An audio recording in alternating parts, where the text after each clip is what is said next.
Welcome, everyone, to Hot Topic Tuesday.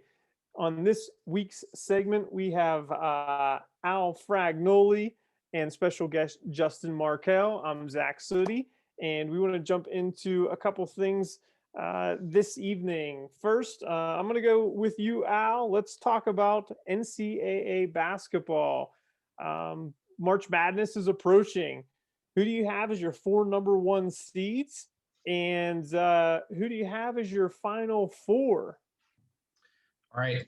Love it. Thanks for that question, Zach. This is my favorite time of the year. Absolutely love March Madness.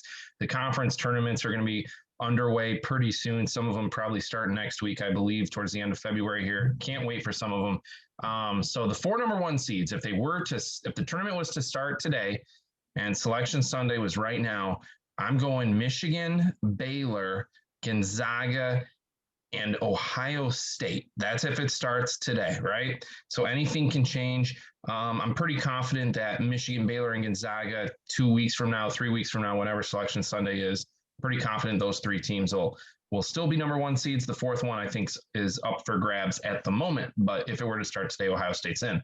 Final four teams, here we go. So Michigan, Gonzaga, both make the Final Four.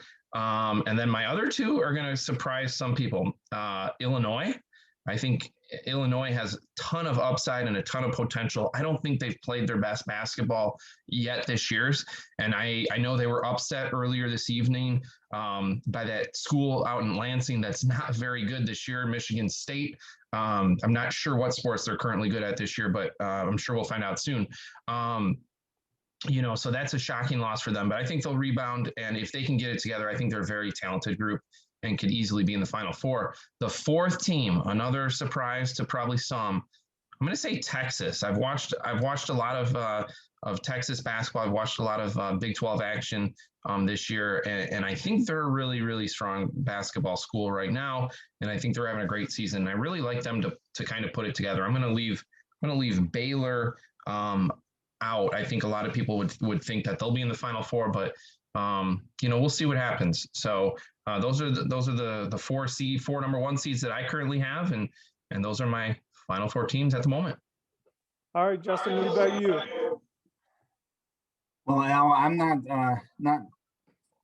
not any different from your four. I think right now those are our top four teams. I think most bracketologists that we see have Gonzaga, Michigan, Baylor, and Ohio State. And how good was that Ohio State Michigan game this past weekend? It was just back and forth. It was so much fun to watch. Two great teams just battling it out. I do differ from you a little bit when we get into my Final Four. I've got Gonzaga. I think they've been really good all year. The problem with them always is the level of competition, right? Once you get into conference play and you see a schedule that, a Texas goes through or that Michigan goes through and Gonzaga just doesn't have that. And so you never know how they're going to do once they get in the tournament. They're still loaded. I mean, Mark Few he's always, has a great team, it seems like, and they've got some really good players. So Gonzaga is going to be good. I've got Michigan in there as well. I think Michigan has a special combination of senior leadership and some talent and some length. And I think we'll talk about them a little bit more in just a few minutes. I think Iowa, it's hard to say it, but I think Iowa is going to make it run in the Final Four. They've like Michigan, they've got senior leadership. They've got, arguably the best player in the country in Luka Garza. They've got good guard play. The only thing I worry about with Iowa is their defense. They're not very good defensively, but they can put up points. And I think they're going to be real tough to beat. The fourth team I have is a little more of a surprise team. I think Florida State is primed to make a little run. You look at the rest of their schedule in the ACC, they've just got 4 conference games left against Miami, North Carolina, Boston College, and Notre Dame. So those should be 4 wins right there. They go into the conference tournament on a nice little win streak, and I think they can really have some momentum building. They're long, they're athletic, and they can throw like 10 guys at you. I mean, they just are relentless. So I think that's going to be a real tough team to beat. So that's my 4. I've got Gonzaga, Michigan, Iowa, and Florida State. How about you, Zach? All right. Well, I think we can all agree on our number 1 seeds. I don't think any of us had any differences there. But for the Final Four, I'm going to go with a combination of what you both said, but also with one you didn't say. I think Gonzaga has been, the number 1. I think they have a good shot of making the Final Four. Love what Michigan's doing and Juwan Howard. I do believe Florida State can make a run to the Final Four.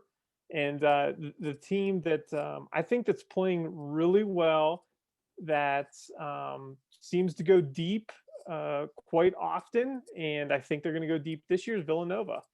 So my Final Four: Gonzaga, Michigan, Villanova, and Florida State. So that's who I'm picking on my first bracket. That's awesome, Zach. I love it. I actually love the Florida State pick. I really do. That was one I went back and forth with when trying to put that 4th team in there, and I ultimately selected Texas. So we'll see what happens in the next couple of weeks when some of these conference tournaments play out and we really see what develops, because I might change it. We'll see what happens. But we'll stay on the topic of basketball for our next question.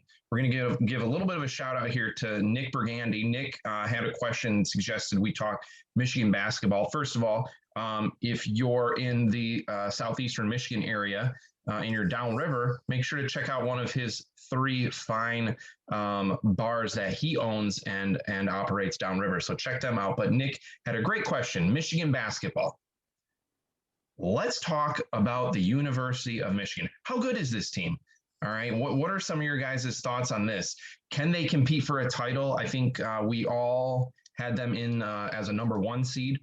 At the moment, they look really, really good. They had a little bit of a layoff there with a COVID issue for about 3 weeks, and they've really, I think they were playing Wisconsin in that first game, struggled in the first half, but ever since then, they've looked good. Justin, you brought this up. Michigan, Ohio State this past weekend. What a phenomenal game. Officiating was a little off, but hey, Michigan pulled out a strong win. They looked really good. How good of a job is Juwan Howard doing in his 2nd year with the team? It really seems like the guys love to play for him, and he's doing a fantastic job. So, Zach, we'll start with you on this one. What are your thoughts on Michigan basketball? I love what Michigan's doing right now. I love what Juwan Howard's doing right now. They have an important schedule, some important games coming up. They got Iowa coming up, Illinois, so 2 top 10 teams. That's going to ultimately put them as a number 1 seed if they can win out this schedule. So it'll be impressive if they can do that. But the culture he's creating, and I love his path. He didn't coach college basketball, was in the NBA and kind of went backwards into college basketball. Most, try to progress through the ranks of college to NBA. And he started in the NBA coaching, and his first college gig is head coach job. But what he did, and Al, you've said this a million times in many of our other conversations, is he surrounded himself with good people. He got himself a former head coach to be as an assistant coach. He kept someone who had a relationship with the players on his squad, so on his coaching team squad. So I love the way he built his coaching staff. And he didn't know, everything he needed to know about college basketball, but he put those pieces to fill in what he didn't know. And he gets to coach basketball at an NBA level, I think, and at the NCAA level, and allowed the pieces around him fill in the voids that he just didn't have the experience in. But, I think what he's doing is I think he's doing, and I think he surrounded himself with a great coaching staff. How about you, Justin? What do you think? Yeah, you hit on some good points, Zach, and I want to highlight, we talk about the culture, and I think we got to give some credit to, just what John Beilein helped build at Michigan, and, Juwan has taken that to the next level. I have to admit, I wasn't excited when they hired him. I was skeptical, just for some of the reasons you said, Zach. No college experience. Would he want to jump back into the NBA, after a couple years, that seems like a natural progression. But I tell you what, the job that he has done with this team is phenomenal. The guys love playing for him. And I'll tell you this, they've really, I think they really have a chance to be a special team this year, right? I mean, they do some things that when you look at teams that, go well deep into the tournament, first of all, their defense is phenomenal. I know the Ohio State game, it wasn't the best example. That was more of a shootout. But when they have had to clamp down, I think about that first game back after the 3 weeks off because of COVID. They played Wisconsin, and they were down, I think, double digits at the half to Wisconsin, and they just clamped down on D in the second half and came back. I think they ended up winning by double digits. So their defense, and any great team, is going to start with the defense. And Juwan and his staff has done a great job at making sure that guys know, you got to clamp down on defense. The other thing that he's doing is that today, I believe it was today, that was just announced the McDonald's High School All-Americans basketball players, and Michigan has 3 of them coming in to the class next year. They haven't had one since Daniel Horton, point guard from the state of Texas, I think it was 2003. So he's also, not just what he's done this year, he's building, Zach, what you said, just the culture. And man, guys want to be there. Guys are really quickly seeing that this is a desirable location to play. I'm ecstatic for what he's doing. I think it's great. I've always said Michigan is a basketball school. I've always said that. Just to see him just really take the program to even a level that even though Beeline's been to a couple finals, I'm just excited to see what Juwan will do this year and in the future. What about you, Al? Yeah, I'm gonna wrap it up with a couple things here that I think you guys nailed on. So Justin, you mentioned being skeptical. I think a lot of people were skeptical when he was first introduced as the head coach. For me, it was a turning point really early on in his first press conference to introduce him as the head coach. He got emotional. He got pretty choked up and teary-eyed, and you could tell that him being a former player there, that I think this is his dream job. I'm not saying that he'll never jump to the NBA and be a head coach someday. Excuse me, but I can totally see him being there for at least 10 years. I really can. He's a young guy in the prime of his coaching. I think he's going to be at Michigan for at least 10 years and really build something special here. To your point, Justin, he's going to build off of what Beeline already established there, and he's going to run with it. And I think he's going to do a fantastic job. It's so exciting to see what he's done in his first 2 years here. I think they can compete for a title this year. I really think the sky's the limit. I think Gonzaga is my favorite at the moment to win the title, but you never know. I think Michigan is going to be in the Final Four unless, barring some crazy injury or something, which obviously we hope doesn't happen. And then Zach, to your point that you touched on, when we always talk leadership and everything, I think there's often a lot of times where this goes to any industry. You see so many managers or people in leadership positions, and if they don't know something, they try and hide that and cover it up. They're ashamed to admit it. Juwan Howard has embraced that. And to your point, you're hiring a former head coach for decades on your staff, and you're bringing them in and you're surrounding yourself by great people. And you're embracing that. And it's okay if somebody knows something a little bit better than you on defense or whatever it might be. So I think he's done a great job to build his staff. The kids want to play for him. You can see that every single night they're on the court. And I think that they're coming together right now at the right time. So if they can stay healthy, I think they're gonna go deep. And Justin, you mentioned the All-Americans that are coming on board next year. A lot of experts have U of M as the #1 recruiting class going into next season, which is something special because they've got a lot of youth on their team right now and a lot of returning guys coming back next year. So they're only going to be better next year, it's awesome to see. Usually it's Michigan State that gets these top recruits, but it is the University of Michigan that is getting these guys locked up. But it's awesome to see it. So just fantastic. So we'll see what happens come March here. Yeah, it'll be a fun March Madness, and you got to root for Juwan Howard and his squad. I think it would. I think you can. It's safe to say that they're having fun, and it would be a fun team to play on right now. Absolutely.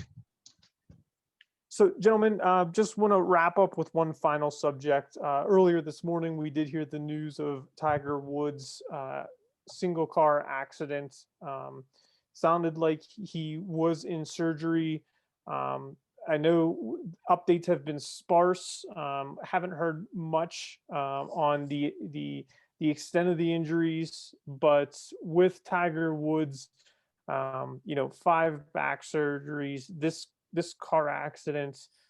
First of all, we want to say our thoughts and prayers with Tiger Woods and his family. That is always the most important.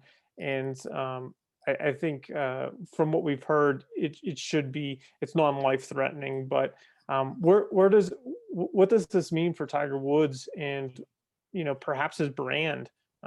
Justin, if you don't mind, we'll start with you. Yeah, first of all, I was really nervous. I was scared when I heard the news. So thank God that he's like you said, these are non-life threatening. So it sounds like as details have kind of come out, it could have been a lot worse. I have a hard time seeing Tiger come back from this. I mean, he, like you mentioned, Zach, he's already had multiple back surgeries.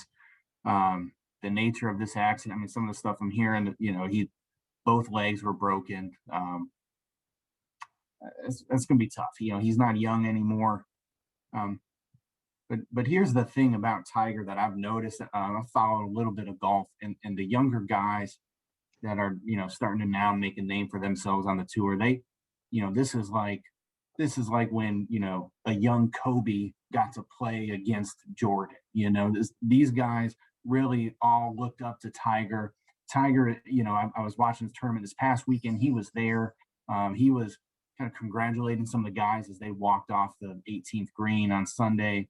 And so his brand and it's gonna, I don't think anything's gonna change with that. I mean, he's a guy who's, for our generation and even younger, I mean, he's the guy when you think about golf, and he's the reason why so many of us even care, to watch golf. And so I wish him, just a full recovery. So glad that it sounds like he's going to be okay, and I'm so thankful that it wasn't worse than what it was.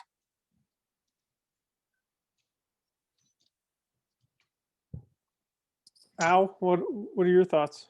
Yeah, to Justin's point there too, I don't know if he's ever going to come back from this. Glad to hear that it's not life-threatening injuries, but they do seem pretty serious in regards to, an athletic career. And I believe he's 45 years old right now, and, just had his 5th back surgery, as you alluded to there. I don't see him coming back from it. His brand, to what Justin's point was too, I don't see his brand tarnished at all or anything like that. I know he's had some struggles personally, but he is still, when we talk about the ultimate competitors in sports, Tiger Woods is up there. I mean, in my opinion, he's top 5 with all time, right? I look at Michael Jordan, Tom Brady, Tiger Woods. Maybe you can throw Wayne Gretzky in there from a hockey standpoint or something, but he's a fierce competitor, and you hate to see him go out this way. So it'd be awesome if he can recover and start playing again and competing at a high level. But I think he was fortunate enough to win the Masters 2 years ago now, in 2019, I think it was, which was a phenomenal thing to see him do. But I think this is going to be something that he's going to struggle to come back with, and we may have seen the last of Tiger Woods competing in a PGA tournament, unfortunately. But I hope I'm wrong. So we'll see what happens. But definitely thoughts and prayers with him, and hoping for a full recovery here, and we'll see what happens. But an absolute ultimate competitor in the sports world. Zach, your thoughts? It's hard to digest right now. Justin, you mentioned, we get the news from Twitter. You'll look up your feed and you see, you see the news and it's almost like, is this real, or is this another one of those hoax? And it reminded, you mentioned it, reminded you of the Kobe incident. You know, you hope that it's not life threatening. So, you know, it's nice to hear that he was in surgery, he was alert, and it's possible that you know, he's going to make some type of recovery. And what I've learned about the greats is you can never count them out. I'd love to see him make some sort of comeback, get on the golf course, tee off at a major event after this sometime down the road, and maybe win one more or two more, just to, you know, to prove he is, you know, the greatest. So we'll see. You know, science and medicine and doctors and rehabilitation is amazing nowadays. So you know, hopefully he can make a full recovery, get back on the course, and I'm hoping it's not as bad as, you know, you're reading these things right now, and it's like you don't know what's true. You don't know what's facts, or, you know, everybody's piecing things together. And I think when it comes to the news, everybody tries to be first rather than accurate. So hopefully he comes out of this okay and gets back on the course. But you know, thoughts and prayers to him, and I'm optimistic that, you know, hopefully he can get back on a course and tee one off and in a major one day again. But you know, until then, he's got a long road to recovery, I'm sure. Zach, you mentioned something really interesting there. You said you can never count out the greats, right? And I couldn't agree with you more. If anybody can recover from something like this in golf, it's Tiger Woods. So I think everybody is rooting for him and wants to see him back out there competing for another championship. So and now there's another thing you can always count on, and that's Al Fragnoli bringing up Tom Brady. I mean, we were almost through the whole thing. Yep, I think we can guarantee that every Hot Topic Tuesday, Tom Brady's name will be mentioned. But we thank you for tuning in and joining us on Hot Topic Tuesday. Justin, thanks for taking time and doing this with us. We appreciate that. We hope that you enjoyed our conversation here, and we hope that everybody tunes in this Sunday as we got another special guest, Ethan Engel, athletic coordinator for Livonia Parks and Rec, joins us. So we hope that everybody tunes in then. Thanks.